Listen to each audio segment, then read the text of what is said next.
नमस्कार, आदाब, सत श्री अकाल। दोस्तों, स्वागत है आप सबका मेरे YouTube चैनल स्वप्निल जंक्शन पर। और मैं आशा करता हूं कि आप सभी स्वस्थ और सुरक्षित होंगे। दोस्तों, ये बात तो आप भली भांति जानते हैं कि हमारे पड़ोस में पाकिस्तान नाम का एक पागल खाना है, जो वैसे तो विश्व के मानचित्र पर एक देश की हैसियत रखता है, लेकिन वाकई में कहना पड़ेगा कि अगर ये देश एक छद्म लोकतंत्र होने के अलावा किसी एक पागल खाने का उदाहरण देता है, तो यह बात मेरा ऐसा मानना है कि कोई इससे डिसएग्री नहीं करेगा। पाकिस्तान में इन दिनों सियासी ड्रामा चल रहा है। जी हां, ध्यान से सुनिए, सियासी ड्रामा चल रहा है। और यह सिलसिला कब टूटेगा, या फिर क्या टूटेगा, या किस प्रकार से टूटेगा, यह बात तो आपको 28 मार्च को ही पता चल जाएगी। नहीं, मैं पहले आपको एक चीज क्लियर करना चाहूंगा कि पाकिस्तान में 28 मार्च को चुनाव नहीं होने वाले हैं। पाकिस्तान में जो चुनाव होने वाले हैं, तथाकथित चुनाव, वो अगले वर्ष होंगे। लेकिन 28 मार्च को दरअसल पाकिस्तान के मौजूदा प्रधानमंत्री इमरान खान नियाजी, जी हां, वही इमरान खान नियाजी जिसके बारे में यह कहा गया, जिसके बारे में यह कहा जाता है कि दरअसल वो एक इलेक्टेड प्राइम मिनिस्टर नहीं है, बल्कि सेना के द्वारा एक सिलेक्टेड प्राइम मिनिस्टर हैं। यानी इलेक्टेड नहीं, सिलेक्टेड प्राइम मिनिस्टर। जी हां, उसके खिलाफ विपक्ष के जो 3 प्रमुख दल हैं, उन तीनों दलों की तरफ से, यानी आप कह सकते हैं कि एक एकजुट विपक्ष की ओर से पाकिस्तान तहरीक इंसाफ और जो उसके गठबंधन के जो दल हैं, जिनकी इस समय पाकिस्तान के भीतर हुकूमत है, सरकार है, उनके खिलाफ अविश्वास प्रस्ताव लाया गया है। इमरान खान लगातार अपनी रैलियों में रियासत मदीना बनाने की बात कहते आए हैं, लेकिन मैं आपको बताना चाहूंगा कि इन दिनों चूंकि इमरान खान की गद्दी पर इस समय संकट के काले बादल छाए हुए हैं, मंडराए हुए हैं, इसलिए इमरान खान बौखलाए हुए हैं। इमरान खान अपनी रैलियों में कभी कहते हैं कि मैं 25 वर्ष पहले सियासत में इसलिए नहीं आया था कि मुझे आलू और टमाटर के दाम को रेगुलेट करना हो। जी हां, आलू और टमाटर के दाम को रेगुलेट करने के लिए या फिर उनकी बढ़ती हुई कीमतों पर लगाम लगाने के लिए इमरान खान सत्ता में नहीं आए हैं। इमरान खान सत्ता में आए हैं क्योंकि उनको यह कुर्सी बचानी है। जी हां, और फिर इमरान खान की बौखलाहट इस कद्र तक हावी हो गई कि बेचारे कभी यह कहने लगे कि आलू, प्याज या टमाटर के दाम को निर्धारित करने के लिए, उसको नियंत्रित करने के लिए वो सियासत में नहीं आए थे। तो फिर एक बार एक रोज कहने लगे अभी कि दरअसल भारत की जो विदेश नीति है वो बहुत अच्छी है। यानी इमरान खान भारत तक की तारीफ कर रहे हैं, जिस भारत को या जिस भारत के प्रधानमंत्री नरेंद्र मोदी के खिलाफ वो पानी पी पी कर कोसते थे, आज इमरान खान अपनी रैली में खड़े होकर भारत की विदेश नीति की प्रशंसा कर रहे हैं। इमरान खान नियाजी जो बनीगाला में रहते हैं, बड़े आलीशान महल में रहते हैं इस्लामाबाद के पहाड़ी इलाकों में, अब उनकी कुर्सी पर चूंकि खतरा मंडराया हुआ है, तो अब नियाजी साहब बौखला गए हैं। खैर, आपको याद होगा कि भारत की एक मिसाइल बीती 9 मार्च को पाकिस्तान के मियां चन्नू में गिर गई थी।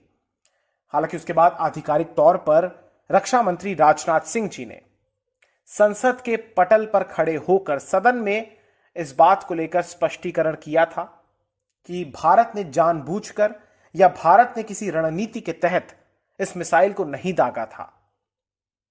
यह एक भूल थी, और इसके संदर्भ में उन्होंने यह बात भी कही कि एक कमेटी का गठन किया जा रहा है, उसकी जांच की जा रही है।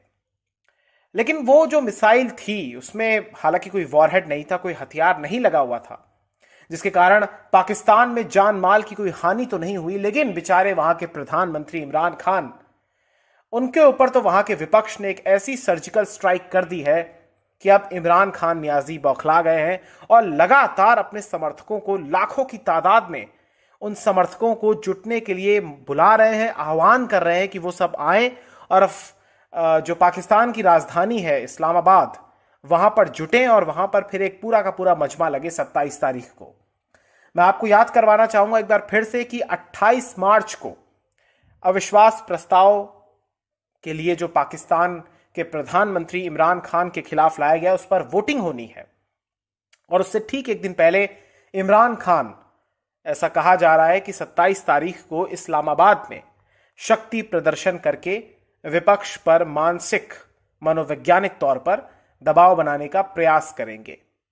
मैं आपको थोड़ा सा बताना चाहूंगा दोस्तों, दरअसल पाकिस्तान के जो मुख्य विपक्षी दल हैं, जिसमें पाकिस्तान मुस्लिम लीग नवाज और पाकिस्तान पीपल्स पार्टी यानी PMLN और PPP, एक पार्टी है नवाज शरीफ की जिसको इस समय लीड कर रहे हैं उनके छोटे भाई शहबाज शरीफ, और दूसरी पार्टी है बिलावल भुट्टो की, यानी उनके पिता आप कह लीजिए जो है आसिफ अली जरदारी, उनकी ये पार्टी है। और बिलावल भुट्टो अपनी पार्टी के PPP के एक बहुत बड़े चेहरे हैं। इस समय सिंध प्रांत जो पाकिस्तान का है वहां पर इसी पार्टी की सरकार है। तो दरअसल इन दोनों पार्टीज के करीब 100 सांसदों ने बीती 8 मार्च को नेशनल असेंबली सचिवालय को एक अविश्वास प्रस्ताव सौंपा था, और फिर इसके बाद जो वहां के नेशनल असेंबली के स्पीकर हैं असद कैसर, उन्होंने फिर सेशन को बुलाने की, सदन का जो सत्र होता है उसके बुलाने का ऐलान भी कर दिया था। दरअसल इन दोनों पार्टीज ने जो आरोप लगाए थे इमरान खान के खिलाफ, या इमरान खान के माफ कीजिएगा, इनके नेतृत्व वाली पाकिस्तान तहरीक इंसाफ सरकार जो इस समय पाकिस्तान के भीतर हुकूमत में है, वो सरकार दरअसल आर्थिक संकट और महंगाई और इसी के साथ साथ बेरोजगारी के लिए जिम्मेदार है। तो ये काफी ज्यादा आप कह सकते हैं कि गंभीर आरोप लगा, और पाकिस्तान की हालत इस समय किसी से ढकी छिपी नहीं है, क्योंकि आप लगातार ये सुर्खियों में पढ़ रहे होंगे कि पाकिस्तान का जो रुपया है वो उसकी स्थिति डॉलर की तुलना में किस हद तक जा चुकी है, यानी 200 के करीब पहुंच चुका है उनका रुपया। $1 की कीमत पाकिस्तानी रुपए में करीब करीब 200 रुपए के आसपास हो जाएगी, और यह स्थिति बड़ी नाजुक है। पाकिस्तान के बारे में मैं एक बात कहना चाहूंगा कि जब नवाज शरीफ वहां के प्रधानमंत्री थे, तो उस प्रधानमंत्री नवाज शरीफ ने पाकिस्तान के कपड़े नोचे थे, कपड़े फाड़ दिए थे। लेकिन इमरान खान जब से हुकूमत में आए वर्ष 2018 से, उसके बाद से पाकिस्तान के कपड़े उतर चुके हैं, क्योंकि इस व्यक्ति ने सिर्फ इस बात का ढिंडोरा पीटा है कि इसने 1992 का विश्व कप जिता दिया, तो लगा कि जैसे पाकिस्तान को असलियत का विश्व कप जिता देगा, अर्थव्यवस्था का विश्व कप जिता देगा, महंगाई का विश्व कप जिता देगा। लेकिन इस शख्स ने बार बार ये टेलीफोन, आप कह सकते हैं, मैं आपको बताता हूं कि ये टेलीफोनिक कन्वर्सेशंस करता है हर महीने या इस तरीके से। मैंने एग्जैक्टली मेरे को नहीं पता इसकी ड्यूरेशन क्या है या इसका कितने गैप पर ये करता है, लेकिन एक चीज स्पष्ट है कि ये अपनी आवाम से दिखावटी टेलीफोनिक कन्वर्सेशन करता है, उसमें फिर वहां की जो जनता है वो अपनी समस्याओं को रखती है। तो ये शख्स वहां पर भी अजीब अजीब बातें करता है, पुरानी हुकूमतों को ब्लेम करता है कि उन्होंने कर्ज लिया तो ऐसा हो गया, आज हम अपने जो भी टैक्स इकट्ठा करते हैं उसको, उसमें से आधे से ज्यादा तो चला जाता है उन कर्ज की अदायगी करने में, और जो बचता है उससे हम पाकिस्तान का विकास करते हैं। फिर ये ब्लेम करता है NRO देने पर, ये कहता है कि हम तो रियासत मदीना बनाना चाहते हैं, और जो उस समय रियासत मदीना में जो चीजें फॉलो होती थी सेम टू सेम हूबहू हम पाकिस्तान को उसी श्रेणी में खड़ा करना चाहते हैं। लेकिन इस शख्स ने केवल और केवल असत्य बोला है, इसने फरेब किया है और कुछ नहीं। सत्ता प्राप्त करने की कवायद इस शख्स के भीतर हमेशा चलती रही है, क्योंकि ये एक समय पर टॉम बॉय हुआ करता था और अचानक से फिर ये सियासत में आया और धरना प्रदर्शन करके इसने सत्ता हथिया ली। सेना का आशीर्वाद हर तरफ हर प्रकार से इस पर रहा, लेकिन अब वही सेना, जी हां, कमर जावेद बाजवा जिस सेना के अध्यक्ष हैं, पाकिस्तान का आप कह सकते हैं खुदा है वो शख्स, पाकिस्तान का पितामह है वो शख्स।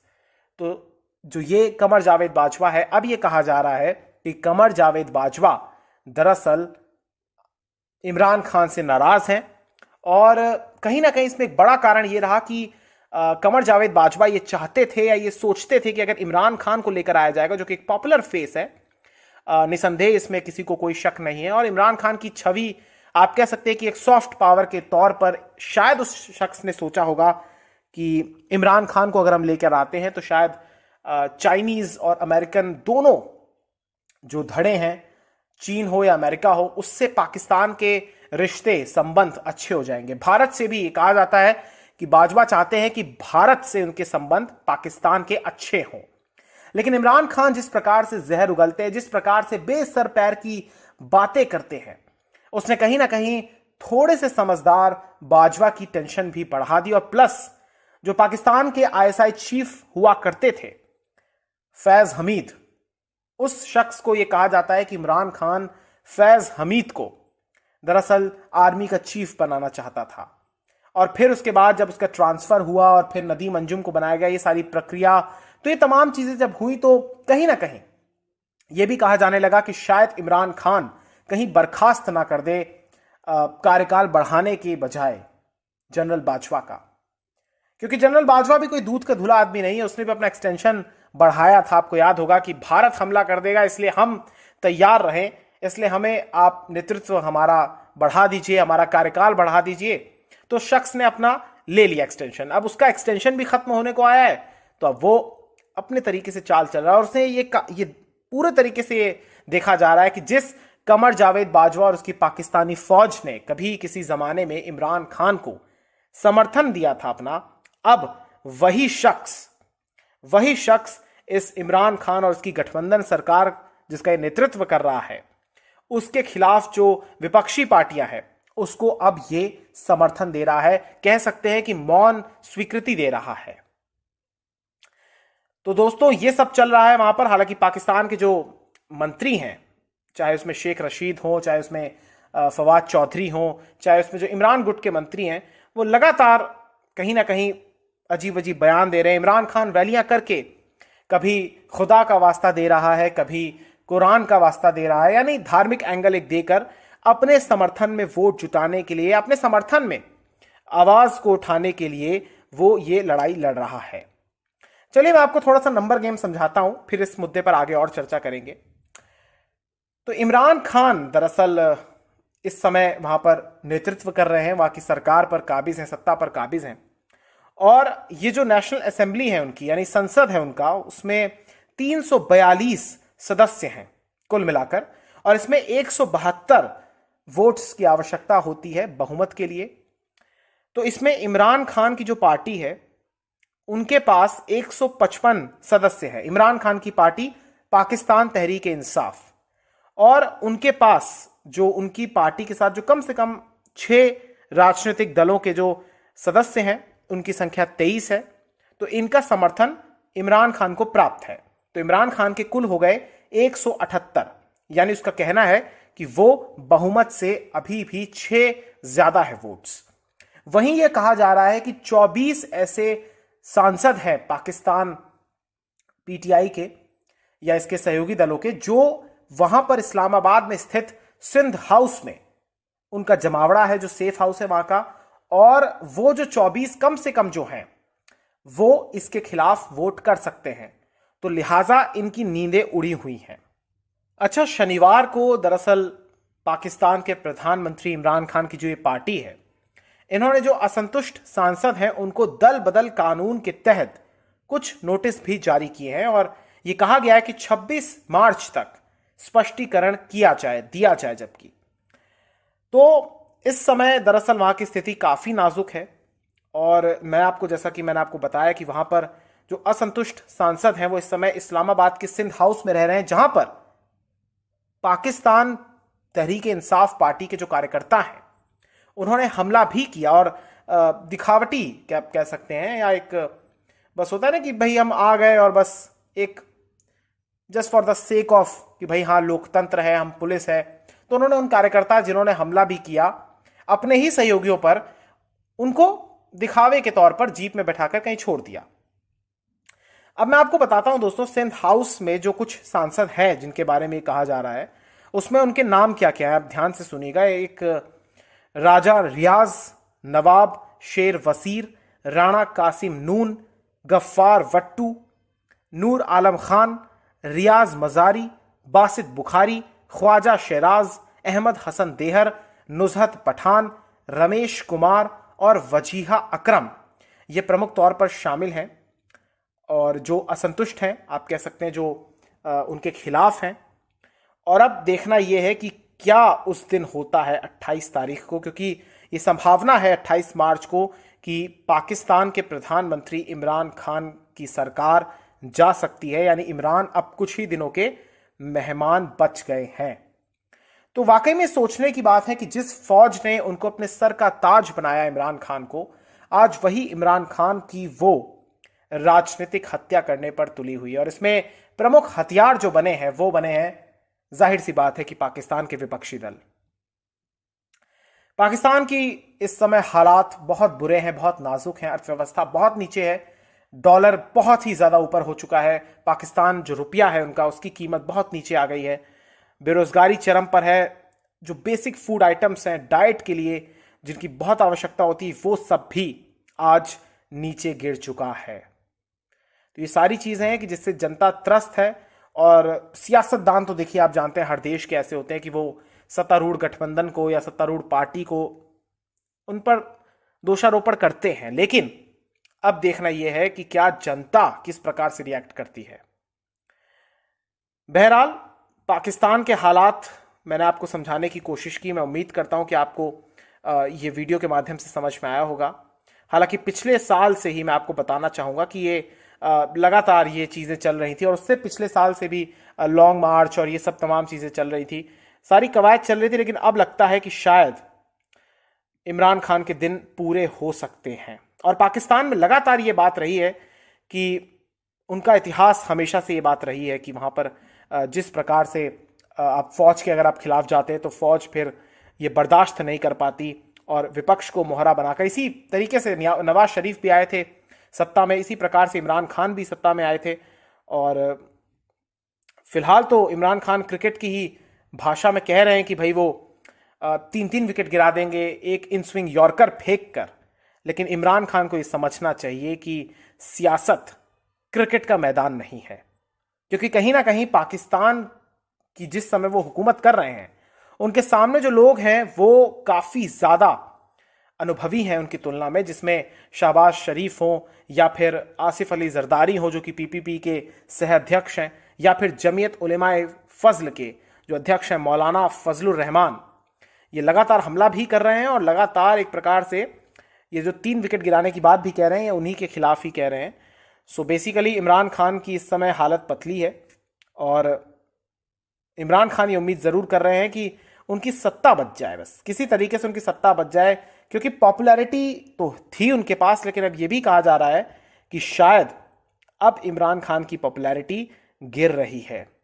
और जिस प्रकार से IMF है वो भी लगातार सवाल उठा रहा है पाकिस्तान को लेकर। पाकिस्तान के सियालकोट में मिलिट्री बेस पर एक विस्फोट की खबर भी आई है पाकिस्तान में। और वाकई में कुर्सी इस समय संकट में है, तो इमरान खान बौखला गए हैं। और लगातार जो विपक्ष है वो आप कह सकते हैं कि सीधे तौर पर यह बात कह रहा है कि अब अगर OIC का समिट भी वहां पर चूंकि होना है, OIC आप जानते हैं ऑर्गेनाइजेशन ऑफ इस्लामिक कोऑपरेशन, ये जो 57 इस्लामिक देशों का जो ये संगठन है वो इस बार पाकिस्तान उसकी मेज़बानी कर रहा है, उसके एक सेशन की, समिट की। तो ये भी कहा जा रहा है विपक्ष के द्वारा कि अगर सोमवार को यानी आज अगर नो कॉन्फिडेंस मोशन नहीं लाया जाता है तो फिर ये शायद OIC का समिट भी रोकने के लिए प्रयास कर सकते हैं। हालांकि ये चीज़ें तेज़ी से इसमें डेवलपमेंट्स होते हैं, बट धमकी जिस प्रकार से दी जा रही है, अपोजिशन इस बार कहीं ना कहीं सरकार को मौका नहीं देना चाहता है कि सरकार इस बार बच जाए।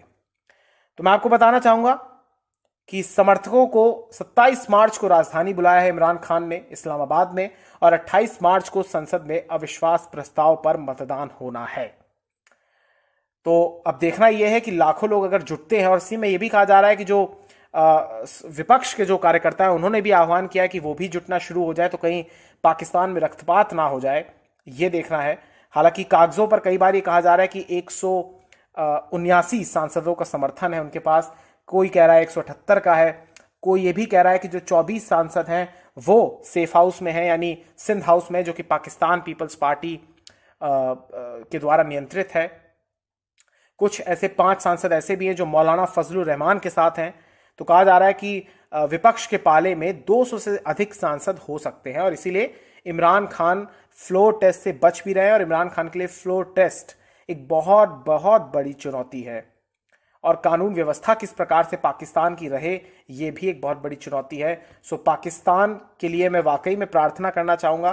पाकिस्तानी लोग जो हैं बेचारे सफ़र कर रहे हैं क्योंकि वहाँ के सियासतदान पाकिस्तान के जो हैं वो केवल और केवल सत्ता के प्यासे हैं, भूखे हैं।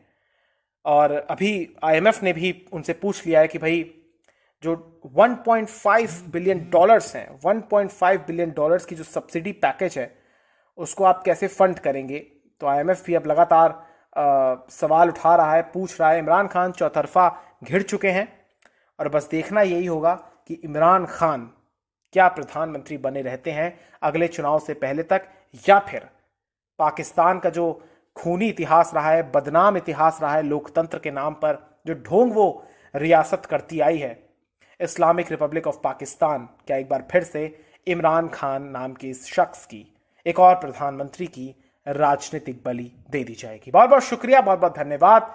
जय हिंद, जय भारत, वंदे मातरम, इंकलाब जिंदाबाद, सत्यमेव जयते, नमस्कार।